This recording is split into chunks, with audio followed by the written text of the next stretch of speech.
Salam, salam kasih, damai dan sejahtera. Tuhan memberkati, menyertai dan melindungi Salpe. Terima kasih untuk kehadiran Bapak Ibu, saudara-saudari yang terkasih di rumah orang tua kita ini, Pak Jamal, dan terima kasih untuk ketua lingkungan yang merespon karena kegelisahan saya itu karena udah diingatkan dalam homili pastor ini. Kita sudah masuk ke minggu kedua. Semoga bahan BKSN pada minggu kedua itu meresap di hati kita. Kita belum ada bahan pertama, jadi merasa berdosa lah, kan gitu. Jadi artinya itu menjadi suatu cambukan bagi mengapa saya harus ikut misa sebenarnya saya sudah misa sore di keluarga Kudus. Hujan lebat, udah itu saya siaran radio. Karena masih ada waktu di RRI, saya kejar ke BMJ, waktu itu sepi misa pertamanya. Lalu pastor mengingatkan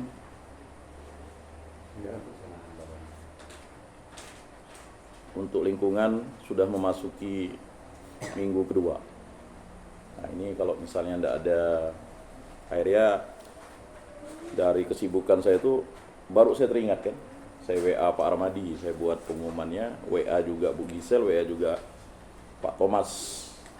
Ini apakah lingkungan kita nih mengadakan atau tidak gitu kan. Persoalannya bisa juga tidak diadakan, tetapi secara online. Online itu artinya bisa pakai fasilitas yang ada, tapi kan aneh gitu. Nggak COVID, nggak apa, masih online. Kan? Karena sekarang hibrid itu dimungkinkan ya, hibrid.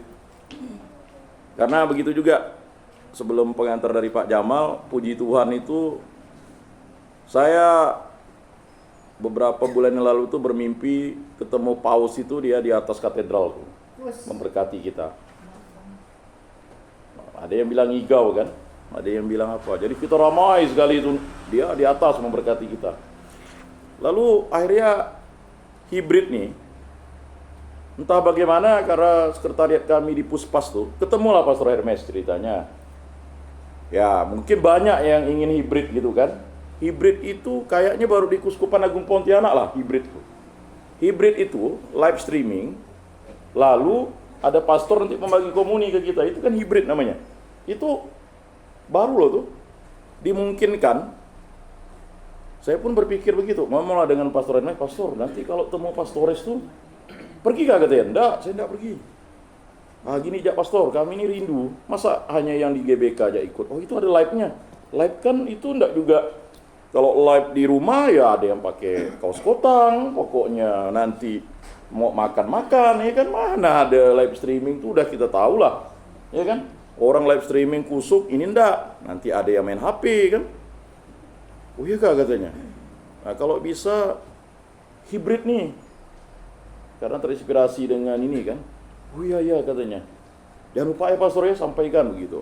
Nah, mungkin saya salah satu yang mengusulkan itu. Didengarkan oleh Pastor Hermes waktu temu pastores. Mereka temu pastores di Anjungan. Diomongkan kan begitu. Ya puji Tuhan lah, kerinduan kita itu bisa. Artinya hibrid. Hibrid itu kita live streaming di gereja. Lalu nanti ketika komuni, pastor ya tidak perlu mengkonsekrat karena udah ada di tabernakel. Dan puji Tuhan yang hadir itu kayak misa pertama. Kalau misa jumper tuh, Jumat pertama itu malah berapa kali lebih sedikit begitu. Nah, jadilah hibrid itu. Nah, habis hibrid itu kan udah nih. Keluarlah suratnya itu kan dari Monsinyur. Itu kan dimungkinkan karena ada Monsinyur. Sedangkan kuskupan lain tuh hanya live streaming. Ya, kita hibrid. Nah, mungkin ada di kuskupan lainnya yang ikut juga ya. Rupanya itu direspon oleh GB dulu yang pertama. Gembala Baik kan udah ada hibridnya. Lalu pastor itu waktu pas acara Pak Tadius 41 tahun ulang tahun perkawinannya, duduk samping saya nih pastor kan, Pastor Iro. Pastor, untuk live streaming gitu tuh kan alatnya ada dulu waktu kami DPP, saya bilang. Oh iya kah katanya, ada layarnya ada, saya bilang kan. Ya kalau untuk ini, akhirnya Pastor Hiro, ya diadakanlah pastor, orang ini rindu. Oh iya betul juga katanya. Nah jadi kerinduan kita tuh untuk bisa ikut misa, walaupun hibrid itu, dan ada yang live streaming di rumah, ya terpenuhi. Ada live streaming, ada hibrid, ada yang langsung di GBK. Ada yang di GBK tapi tidak di GBK, di Aula Mandala. bukan di luar, di Mandala. dia ada 2 stadion. Aula Mandala. Iya sama, dia pakai itu juga screening. Ya itu live streaming di sebelah aja, itu juga. Gedung Mandala. Nah, lalu ada juga yang kayak Pak Tadius tuh tidak bisa, hanya di luar. Apakah dia menyambut atau tidak, hanya live streaming aja di luar, tidak bisa masuk. Nah puji Tuhan kita yang hibrid ini bisa live dan menyambut kan. Nah itu akhirnya jadilah hanya 5 paroki saja yang mengadakan. GB, Sungai Raya Dalam, Ayani, Sisilia, lalu Kota Baru, Katedral, kemudian BMJ. Ya puji Tuhan paroki kita adaptif lah. 3 paroki, Siantan itu tidak mengadakan, Tanjung Hulu saya udah tanya tidak mengadakan, kemudian 1 paroki MRPD juga tidak mengadakan, mereka live karena pastornya udah pergi ke sana semua. Syukurlah Pastor Hiro itu ada, jadi kita bisa hibrid. Nah itu yang kerinduan kita, karena kapan lagi? Tadi saya juga ikut misa live streaming di Singapura kan. Kalau yang di Timor Leste itu saya agak terlambat. Yang di Papua Nugini ya ada. Jadi ya luar biasa. Dan luar biasanya itu, ini masih momen Paus Fransiskus ya. Apakah Bapak Ibu tidak melihat apa yang terjadi dengan Paus Fransiskus tuh? Baru saya terpikirkan, Paus Fransiskus tuh pergi ke Nusantara rupanya. Karena apa? Dia live streaming di Indonesia. Dia datang di Indonesia kan? Dan itu kan Papua Nugini, sebelahnya kan Irian Jaya. Papua ya sekarang kan? Kan satu daratan dengan Indonesia. Lalu ke Timor Leste itu kan satu daratan dengan Indonesia juga. Sebenarnya dia pergi ke Nusantara tuh, Singapura. Dulu kan waktu zaman Majapahit, Singapura tuh punyanya Majapahit. Jadi mungkin banyak tidak sadar, itu satu hamparan saja dia. Ya, satu hamparan. Nah, yang di Timor Leste itu luar biasa, 750.000 umat. Karena umatnya itu 1 juta, penduduknya 1,4.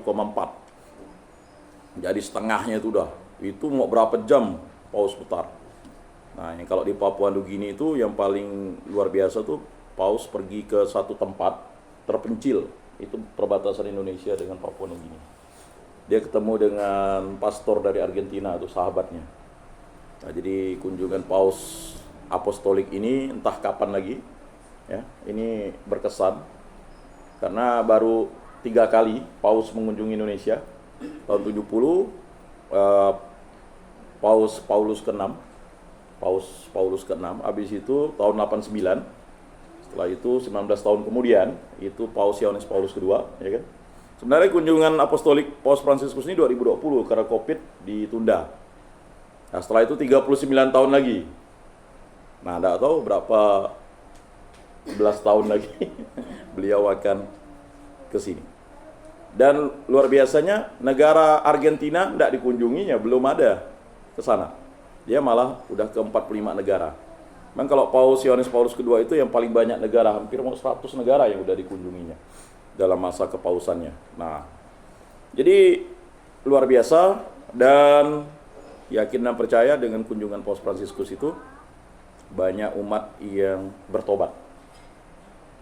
Bertobat dalam artiannya mereka kembali bahwa Yesus Kristus itu hadir, ya kan, karena dia wakil Yesus di dunia, jadi selalu membawa kedamaian dan kegembiraan. Silakan Pak Jamal sebagai tuan rumah untuk BKSN kita yang pertama ini. Terima kasih. Saya ada sedikit hal berhubung dengan hibrid tadi kan. Waktu di gereja ada sedikit hal yang mau saya protes. Ya. Pertama kan pastor itu dia menyiapkan hosti untuk dibagi ke umat kan. Kenapa kok dia tidak menyiapkan juga yang besar, yang khusus itu imam?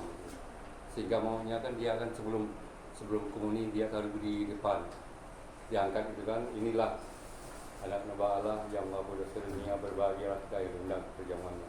Itu dia tiba-tiba datang lalu diambilnya piala itu kan dengan suster kan apa yang kalau dia langsung bagi-bagi gitu. Saya agak protes waktu itu. Cobalah dia waktu kan itu berdiri yang pasti dengan diangkat ini kan dia juga seperti itu. Sehingga betul-betul kita merasakan hibrid itu misalkan betul-betul bisa gitu kan. Itu saya sempat protes. Saya pikir mungkin karena dia pasal muda atau belum pengalaman, saya tak tahu lah. Karena saya pernah juga ikut acara seperti itu, pasal tetap maju kan. Dia disediakan juga hosti yang agak besar itu pasal kan untuk dia tunjukkan di rumah. Barulah dia bagikan yang lebih kecil kan. Nah ini tapi tidak apalah, barang tidak berlalu dan sudah berlangsung dengan sukses kan. Sudah selamat malam, terima kasih. Apa namanya itu mewakili keluarga kami ya, terima kasih kepada umat lingkungan Satu Rufinus yang ada kesempatan untuk hadir pada saat ini. Saya pikir tidak ada hal yang terlalu banyak saya katakan. Saya tidak tahu apakah Bapak Ketua Lingkungan ada tambahan. Kalau tidak ada ya saya serahkan kepada Pak Ian atau yang memandukan acara ini. Aduh. Saya mau ucapkan terima kasih seperti yang disampaikan Pak Tuan Rumah, Pak Jamal. Untuk kita semua terima kasih atas kehadirannya, di mana kita sangat support untuk mengikuti BKSN tahun 2024 ini. Ya. Semoga dapat berjalan dengan lancar sampai di pertemuan yang keempatnya. Baik. Selanjutnya saya silakan Pak Yan untuk meneruskan. Silakan Pak Yan.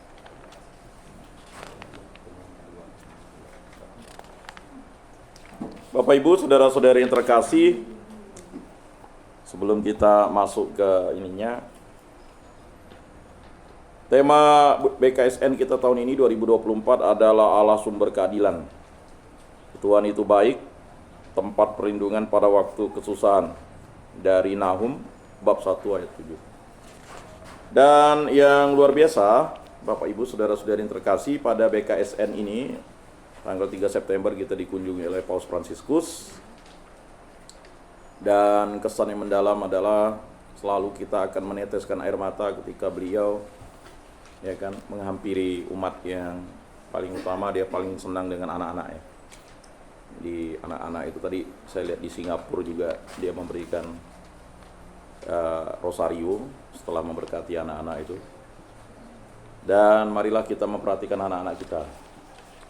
Jadi kadang kita tidak mau membawa anak-anak dalam kegiatan seperti ini atau kegiatan ibadat ya, misa. Ya tadi anak saya mau ikut, ya kan rasanya berdosa juga tidak membawa ini. Jadi marilah kita membawa anak-anak kita di misa, ibadat lingkungan ya. Kenapa? Anak-anak ini adalah ya para misionaris kita nanti. Dia akan menjadi misionaris. Jangan biarkan anak-anak itu diasuh oleh gadget. Anak-anak ini sekarang kita marah, dia lebih marah. Kita diam, dia lebih diam. Kita suruh A, dia suruh kita B. Ya tapi itulah anak zaman. Kalau kita ini kan generasi, ada yang generasi baby boomer, ada yang generasi X, generasi Y, generasi Z. Kalau mereka generasi alpha, generasi beta. Kalau tidak salah sebentar lagi itu akan terbit, saya tidak tahu apakah di negara kita atau tidak, anak-anak itu di bawah 16 tahun itu dilarang menggunakan HP.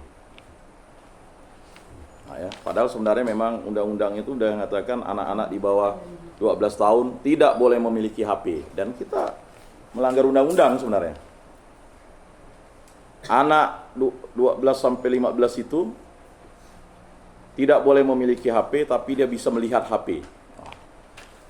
Dia baru boleh memiliki HP itu ketika usianya 18 tahun. Tetapi kita justru bangga, misalnya, wah anak saya ini bisa ngecek ini, ngecek itu, tapi ujung-ujungnya apa yang terjadi? Dia tidak bisa baca. Main game jago. Karena pertumbuhan otaknya itu ya. Ada satu keluarga di lingkungan kita, saya tidak mau sebut. Saya baru tahu ketika pertumbuhan itu agak lambat. karena dia dikasih HP. Dan kata psikolog itu akibat menggunakan HP. Makanya dia itu ya, kalau dia marah atau apa, overreacting. Sampai dibilang aneh oleh kawan-kawannya. Tapi itu akibat tadi ketidaksengajaan orang tua memberikan HP kepada anak-anak. Nah itu. Nah, Bapak, Ibu, saudara-saudara yang terkasih, ini menjadi perhatian bagi kita. Ya. Jangan lupa menegur sapa anak-anak kita itu, biarpun dia marah, tetap kita harus rangkul, kita tanya. Jangan kita biarkan diasuh dengan HP. Ya. Kekhawatiran kita nanti dia sudah lebih dewasa kebanding kita. Dia sudah menonton hal-hal yang tidak boleh kita tonton. Kita saja tidak boleh nonton itu sebenarnya. Dia sudah menonton itu. Kekerasan dan sebagainya ya. Nah itu berbahaya dampaknya. Makanya dalam bulan Kitab Suci Nasional ini sebenarnya pertemuan kita ini adalah untuk mengungkapkan keprihatinan kita terhadap kondisi. Perahu, kalau kita lihat logo BKSN kita ini, perahu dengan tiang yang ya, ini perahu dengan tiang yang keropos ya, adalah kerapuhan dan ketidakmampuan manusia dalam menghadapi berbagai penderitaan dan kesusahan. Dan ini sebenarnya cambuk bagi kita bahwa kita keropos ya. Kemudian manusia berada dalam ketidakpastian dan terus bertanya di mana ujung dari kesusahan ini. Orang bilang dulu hidupnya enak, sebenarnya yang paling enak sekarang.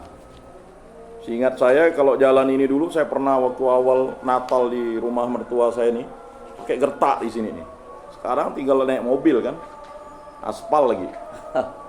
Tidak terbayangkan dulu jalan ini bisa seperti ini ya, Pak Ramadi yang lebih tahu ya. Soalnya untuk pergi ke sana ya, istri saya kan biasa dititipkan, berenang kan mereka. Nah, bayangkan. Berenang ya mereka, Mama Rere mungkin dah tahulah kondisinya kan, yang kecil-kecil tahulah di sini ya, apalagi bapak ibu yang paling senior tinggal di sini kan. Tapi berubah, kan udah berubah ya. Siapa bilang dulu ya mungkin dulu makanan lebih enak karena kita punya gigi ya, tapi sekarang ya lebih enak gitu. Kalau mau pesan apa ya tinggal datanglah Grab, Gojek situ. Jadi enggak ada bilang oh hujan nih, tinggal telepon, pencet tombol, datang dia di situ. Ya kan? Datang ke sana dulu neoplet. Kalau sekarang pencet tombol ya, kalau yang tahu kan, langsung sampai ke BMJ, enggak basah. Nah, udah nyaman begitu kan. Paling 15.000 kalau enggak salah ya. Seramai-ramai itu 15.000, mana Pak? 15.000 ya ke situ. Nah, itu udah praktis. Tapi kita rapuh. Kondisi kita, anak-anak kita ini semakin minim di sini. Semakin hari anak-anak kita itu cuek. Dan ini menjadi keprihatinan kita. Apalagi kalau dia udah mau kuliah di luar ya. Ya kita sih tidak takut dia kuliah di luar. Tapi ketakutan kita adalah di sana pembinaan imannya gimana gitu. Yang kita perhatikan ya, dia sering kalau tidak kita ajak ke gereja, dia lupa ya. Nah, makanya mengingatkan itu. Dan kita sering juga cuek dengan keadaan itu. Nah makanya BKSN bulan ini, tahun ini nih mengingatkan kita ada kekeroposan. Sementara layar berlambangkan keadilan adalah kerinduan terdalam manusia akan keadilan itu sendiri, suatu hidup yang harmonis dan damai sejahtera. Jadi puji Tuhan kita di Rupinus ini kita hidup harmonis, damai sejahtera, tidak terjadi ya artinya ada ketersinggungan. Ya ada sih 1-2 orang yang masih sangat tersinggung dan belum bisa mengampuni, memaafkan ya. Ya kita doakanlah perubahan itu terjadi. Tetapi kalau terus menyimpan ketersinggungan ya itu akibatnya susah. Ya. Tadi saya ikut misa requiem ya. Seorang bapak dan ibu dia udah menantikan ya. Hampir menangis saya. Sebenarnya udah meneteskan air mata. Dia udah merindukan anak itu dari tahun 2016 sampai istrinya keguguran, lalu habis itu puji Tuhan ada berkat, ada seorang ibu yang akan memberikan anak itu, dia pelihara dari usia kandungan ibu itu 6 bulan, ya, dijaga, diperhatikan. Ya. Kalau tidak salah ibu itu kerja di Antonius, ya. Akhirnya ya suaminya rajin aktif pelayanan, ya, di paroki Keluarga Kudus, ya. Ironis, anak itu setelah lahir 12 jam saja setelah itu meninggal dunia, kan. Yang dinantikan 8 tahun, ya. Dia sudah ya, dia suami istri tidak ada masalah. Tapi mungkin Tuhan berkehendak dia mau mengangkat anak itu dan anak itu meninggal. Itu ironis. Ada orang yang diberikan anak dibuang. Ada yang sudah di dalam kandungan digugurkan. Tapi ada pasangan suami istri yang sudah merindukan cukup lama anak lalu ingin mengangkat anak, anaknya meninggal. Gitu. Terkadang atau kita baru nonton di media sosial tuh seorang bapak di Riau itu, ya, nerajang anaknya kayak anjing, kan, ada kan? Iya. Dah ditangkap sih, kan. Dia bawa bukan lagi golok, pedang, kan. Udah itu ya masalah sepele. Terkadang kebrutalan orang tua itu enggak tahulah. Ya. Atau di heboh waktu bulan lalu, ya, seorang ibu, ya, membunuh anak sambungnya itu, ya, masukkan ke karung. Dan ini menjadi persoalan-persoalan yang terjadi, ya, persoalan. Kita tidak bisa menutup mata, kita hidup di dunia nyata, bukan di dunia imitasi, begitu. Makanya Paus Fransiskus mengajak kita untuk mencintai anak-anak, menyayangi anak-anak, ya, menyayangi cucu kita, mencintai, ya, anak-anak kecil itu kita ajak dan kita rawat. Namun di tengah kemalangan itu Allah sumber keadilan hadir menemani, menolong dan mengarahkan manusia untuk menuju hidup yang adil. Sebab Tuhan itu baik, tempat perlindungan pada waktu kesusahan. Nahum bab 1 ayat 7. Jadi Tuhan itu baik. Wakil Tuhan itu datang ke kita, ke Indonesia. Ya, bersyukurlah yang bisa langsung ke GBK, ya. Bersyukurlah yang bisa ikut hibrid, bersyukurlah yang bisa ikut live, bersyukurlah kita, ya, bahwa Bapak Suci Paus Fransiskus hadir itu sebagai oase di tengah kegamangan, ya. Jadi banyak orang Kristen Protestan itu, khususnya di Amerika tuh, kembali ke gereja Katolik, ya. Karena apa? Karena gereja yang didirikan Yesus Kristus itu adalah gereja Katolik, ya. Sakramen Ekaristi itu adalah puncak dari segala puncak iman kita. Jadi kalau kita hanya misa live streaming lalu tidak menikmati tubuh dan darah Kristus, ya rasanya kurang, kan begitu.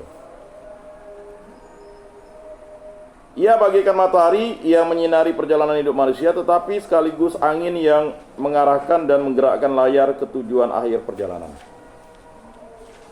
Jadi Bapak Ibu, saudara-saudari yang terkasih, tujuan akhir kita ini kan adalah rumah Bapa di surga. Itu tujuan akhir kita semua. Jadi kita menjadi pengikut Kristus itu tujuan akhir kita itu. Tapi ingat, kita juga diberikan mandat oleh Allah itu untuk mewariskan iman itu kepada anak cucu kita, bahkan cicit kita, begitu. Ya, warisan iman itu harus terus-menerus. Jadi sudah sepantas dan selayaknya, ya, apakah kita harus prihatin dengan beberapa orang muda yang sudah pindah iman di lingkungan kita ini, ya. Dari dalam tahun ini saja udah 2 yang saya dengarkan. Artinya ada kecenderungan kita merasa iman yang diberikan Yesus itu bisa ditukarkan atau digadaikan dengan sesuatu. Karena itu tadi, tidak melibatkan diri, tidak mengaktifkan diri, ya. Di lingkungan kita ini ada 2 yang tahun ini, ya, perempuan, ya. Ya mohon maaf, satunya memang sudah dididik kuliah agama, kan. Satunya dididik di kepolisian, kan. Nah, kita berdoa setahun, 5 tahun, 10 tahun, ya. supaya dapat kembali lagi menjadi ke kandang kita. Ya mungkin kitanya juga kurang perhatian atau kurang mendoakan. Nah, itu juga menjadi hal yang harus kita indahkan ya. Namun ya, tujuan yakni keadilan sudah disediakan Allah. Namun kita masih baru menempuh perjalanannya dan kita membutuhkan peta agar tidak tersesat. Inspirasi dari kitab Nahum dan Habakuk seperti tertulis dalam gambar ini, seperti peta bagi jiwa yang mau membaca dan mendalaminya. Jadi kitab Nahum dan Habakuk ini dimasukkan dalam kitab 12 nabi kecil, bukan nabinya kecil, bukan. Tulisannya pendek. Yang paling pendek itu adalah tulisan Obadya, hanya satu pasal atau satu bab. Bahkan ada yang tidak tahu, adakah katanya? Hah? Saya bilang, masa tidak tahu ada kitab Obadya? Ya kan, hanya. Ya. Jadi dalam bulan kitab suci nasional ini, cobalah baca tuh 12 ya, nabi. Ya, disebut nabi kecil karena tulisannya kecil. Dia kalau di kitab suci Katolik, kitab suci Katolik itu kan perjanjian lama itu 46 ya. Nah, jadi kalau 46 berarti dia dari 12 itu ya yang terakhir itu. Nanti terakhir itu Maleaki kan. Jadi ada yang enggak tahu tuh kitab Obadya ada. Ya. Sama seperti ada satu surat yang pendek juga, surat Rasul Paulus kepada Filemon. Nah, dalam bulan kitab suci nasional ini bacalah ya. Baca. Tuhan itu baik, tempat perlindungan pada waktu kesusahan. Nahum bab 1 ayat 7. Bapak Ibu, saudara-saudari yang terkasih, mari kita mulai pendalaman kitab suci kita ini dengan lagu pembukaan.